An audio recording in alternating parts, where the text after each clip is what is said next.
You're listening to Sharky on sharkgoeschomp. Tonight, we have 6 true stories of time travel and other dimensions. Time slips, shifts, and other dimensions from ThoughtCo by Wagner. Submitted by users just like yourself.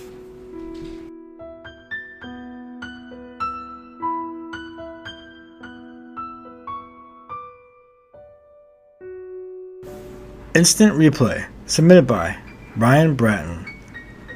This happened when I was about 8. My friend and I were sitting on his yard while some kids rode their bikes down a downhill driveway. A car came down the road and stopped at a house. A kid got out and ran inside making noises that kids around his age usually make. Then a girl rode her bike down the driveway, all this completely normal. A couple of minutes later after this happened, it got abnormal. The same car went down the road and then stopped at the same house. The same kid got out of the car and ran inside screaming the exact same things he had been saying. Then the exact same girl went down the hill on her bike again. I looked over to my friend and he said he had no idea what just happened.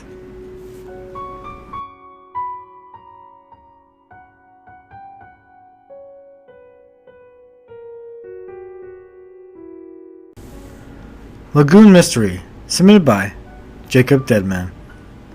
On a hiking trip when I was 16, I got separated from my group. I wandered around for hours just looking for them. I came to the edge of a cliff overlooking a small lagoon. I attempted to yell for help when the edge I was standing on gave way. As I started to fall, the thought of my own death began flowing through my mind.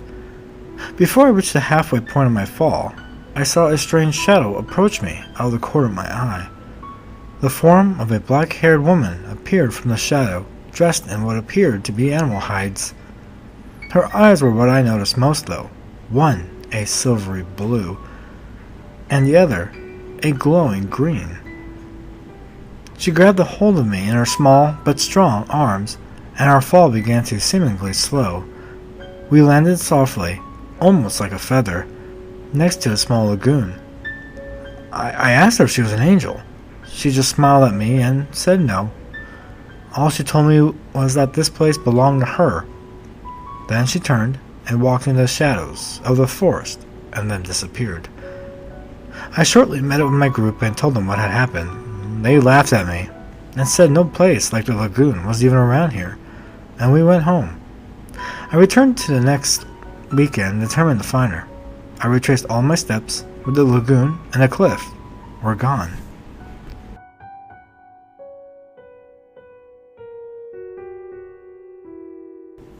The Disappearing Boardinghouse, submitted by Richard P.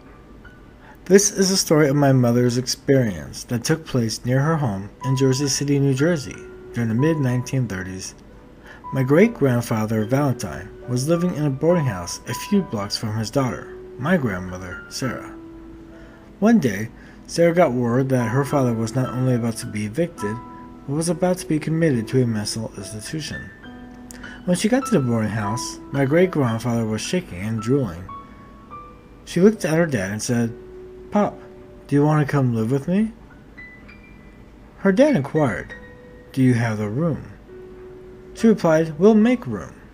So, my great-grandfather moved in with his daughter and her children. According to my mother, a few days after the incident, the boarding house and landlady had disappeared.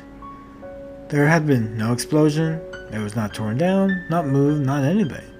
It simply vanished, as if it never existed.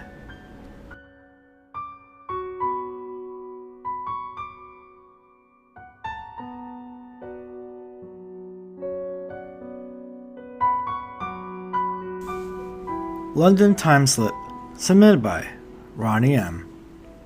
I lived in London and it was late October 1969 and I was walking home late one Saturday night. I had to walk through an underpass which was under the busy North Circular Road. It was cold and late and I was surprised to see about 5 kids down there collecting pennies for the guy, being as firework night, the 5th of November, was soon. Those kids should not have been out so late, seeing as the oldest was a girl, aged about 12 years old, and the others much younger. Now what shocked me more were their clothes. Their attire made me think they could have come out straight out of the 1920s or 1930s London. Their speech could have been taken straight out of a Charles Dickens novel. I heard one young boy say, "That other gent gave me a florin." At his age, there was no way he could have even known what a florin was, an old English coin for the then 2 shillings. This was the late 1960s, and the kids certainly didn't use words like gent anymore. Geezer or bloke, perhaps. The girl approached me saying, "Evening, sir. Penny for the guy, please, sir?" Her politeness shocked me, but I said I hadn't any money. She slid her arm through mine, and she ran her hand down my sleeve, saying, "Yes, you do, sir. You are a fine gent. You do have money." I assured her I hadn't, and I expected a rude mouthful, but she replied, "Okay, thank you, sir. You have a good evening, sir." I knew I had to give this kid something, so I pulled a silver 6pence from my pocket and called her. I threw her the coin, and she gave me a thank you and a beaming smile, and I walked off into the night. This experience bugged me bad. Who were those kids from the past? I asked local people if any kids were killed during World War II, but nobody remembered. Did I meet ghosts? Kids from the past? I guess I'll never know.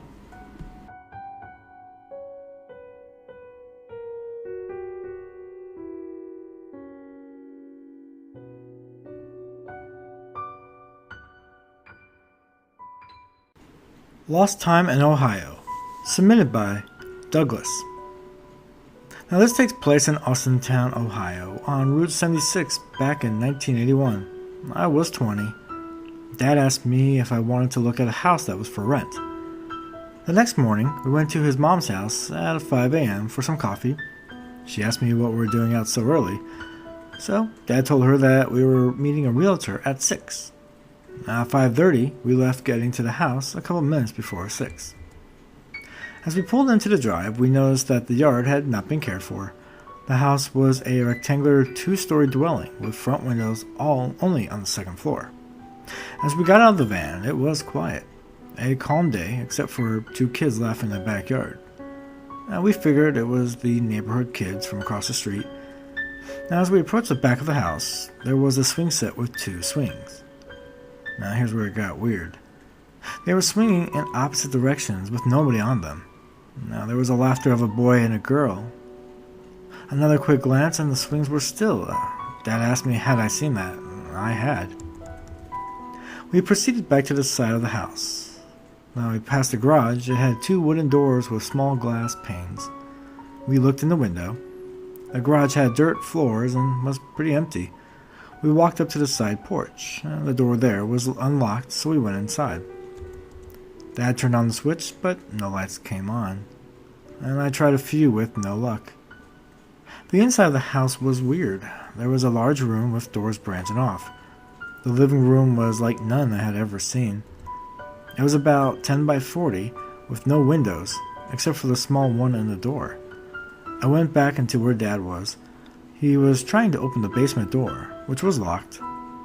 Dad asked if I was ready to go, but instead of leaving, he went into the living room and just stared out the front door window for about 3 or 4 minutes. I was about to go upstairs when I got an eerie feeling, so I stayed in the main area. Dad then came out and asked if I was ready to go again.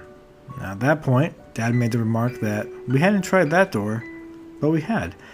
It was the locked basement door. So he turned the knob and the door opened. The hair on the back of my neck stood up. I was getting scared. Dad flipped the light switch and it came on. I was wondering why the other lights didn't come on earlier. Dad proceeded to go down the steps, but I was leery. I went down. The basement was small. There was an old ringer washer with a loaded revolver on the lid. It was like the silver and ivory handled cap guns that kids use to today. I picked it up 4 inches off the lid, and out of the corner of my eye I saw a light cord moving.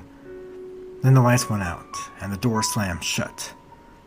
It was so dark you couldn't even see your hand in front of your face.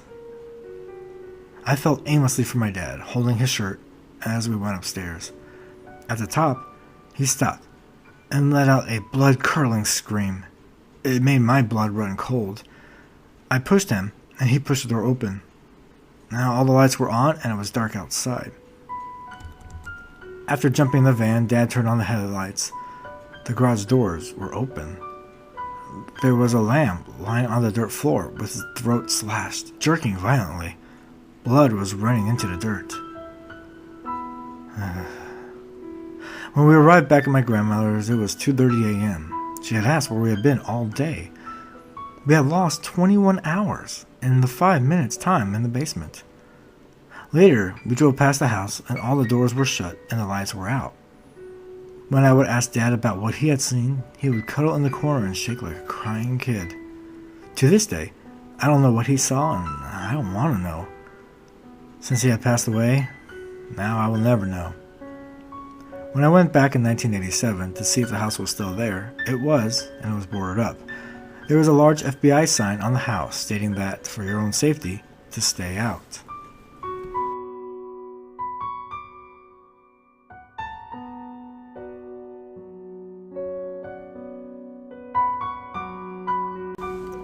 Dimensional Shift on the Hutchinson, submitted by Kathleen S. This happened in 1986 in New York, on the road between White Plains and the Throg's Neck Bridge. I was traveling the road one afternoon on my way home from White Plains to Bayside, Queens. The journey required me to travel the Hutchinson River Parkway, pay a 25-cent toll, and then cross the Throg's Neck Bridge. Well, the road before the entrance to the Hutchinson River Parkway was confusing. It was easy to miss your exit. I remember nervously looking at the 25 cents on the tray of my Volvo, wishing that toll would just come sooner than it did, so I can be on my way. That is when I missed it. The exit. I traveled about half a mile beyond it, and then in panic, I decided to back up on the highway and see if I can get to that exit after all.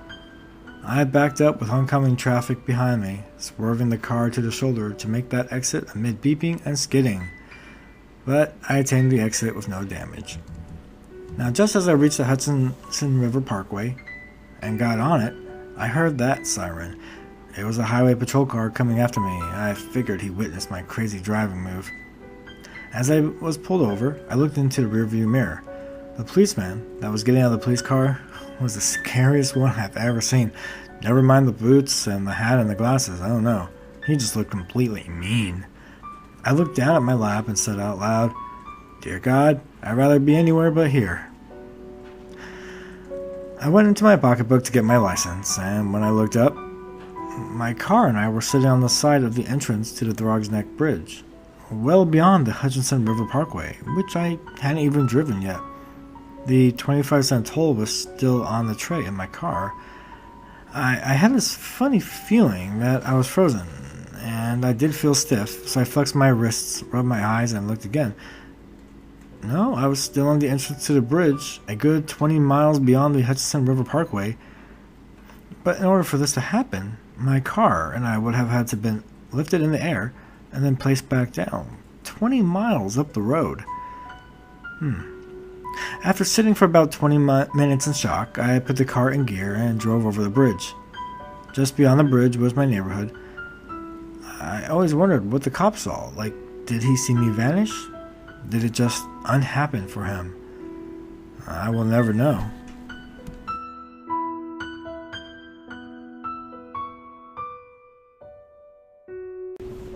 This is Sharky with sharkgoeschomp. Please subscribe for more stories and send me your stories at stories4sharky@gmail.com. And do tell me if you've had any experiences with missing objects, lost dimensions, or weird time jumps. Have a good night.